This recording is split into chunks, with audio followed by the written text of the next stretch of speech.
Bonjour à tous. Dans cette vidéo, nous allons vous présenter les fonctionnalités concernant la gestion des marchandises dans Cube 43 et vous montrer comment elles s'intègrent dans vos devis. Pour accéder aux marchandises, il suffit de cliquer sur Bibliothèque, puis sur Marchandises. Sur cette page, 3 onglets horizontaux sont disponibles. Les marchandises elles-mêmes, l'historique des imports et le paramétrage des marges. Tout d'abord, nous allons voir ici comment importer des marchandises en masse. Cela s'effectue dans l'onglet Historique des imports, et en cliquant sur le bouton Importer un catalogue fournisseur, une fenêtre s'affiche. Elle vous permet de sélectionner le fournisseur, la famille de produits concernés, le fichier à importer, ainsi que la date d'effet des tarifs. Cette date peut être passée ou aussi future. Ce qui est très pratique pour injecter vos tarifs en avance de phase.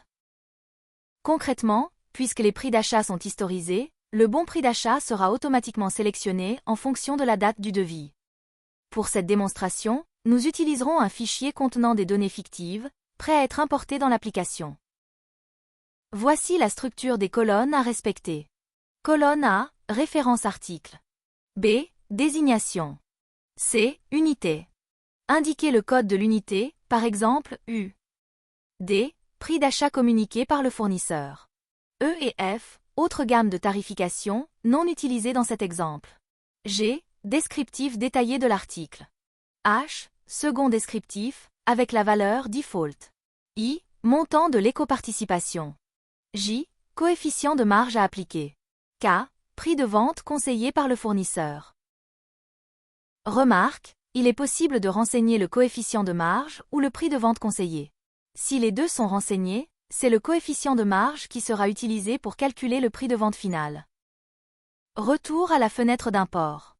Je sélectionne mon fichier, la date d'effet, le fournisseur et la famille de produits. L'import se déroule en 2 étapes. La première étape consiste à vérifier la validité du fichier. Si des erreurs sont détectées, elles sont immédiatement affichées à l'écran afin de vous aider à les corriger. Si tout est conforme, le bouton se transforme et affiche « Valider l'import », permettant de finaliser l'opération. Sur cette page, nous pouvons constater que le fichier a bien été importé.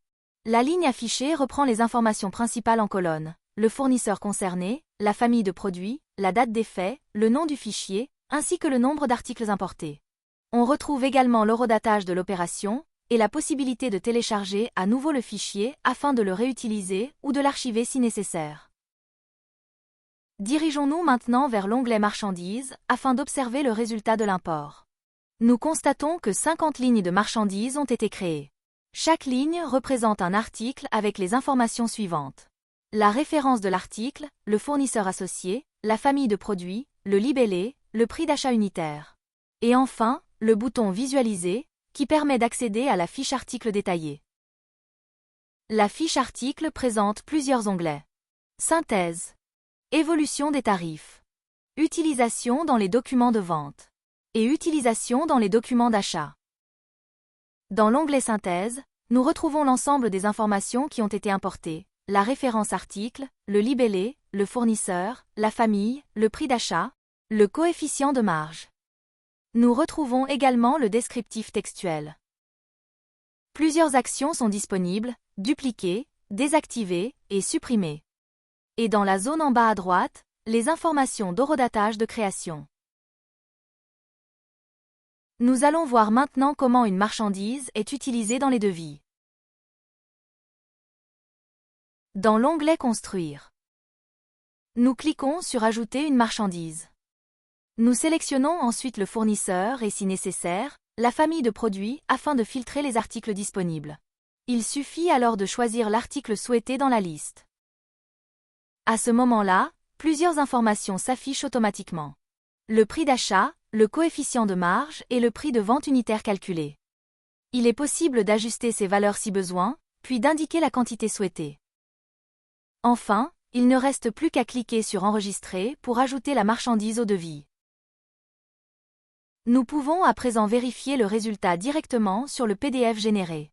La marchandise ajoutée apparaît bien dans le devis, avec son libellé, le prix unitaire, la quantité, le total de la ligne, ainsi que le descriptif détaillé.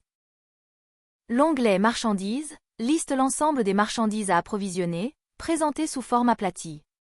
On y retrouve le numéro de ligne du devis, le fournisseur, et la désignation de l'article.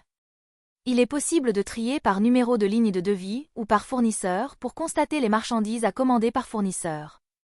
Vous remarquez également l'icône en forme de livre, qui indique que l'article provient d'un catalogue fournisseur, c'est-à-dire d'un import Excel.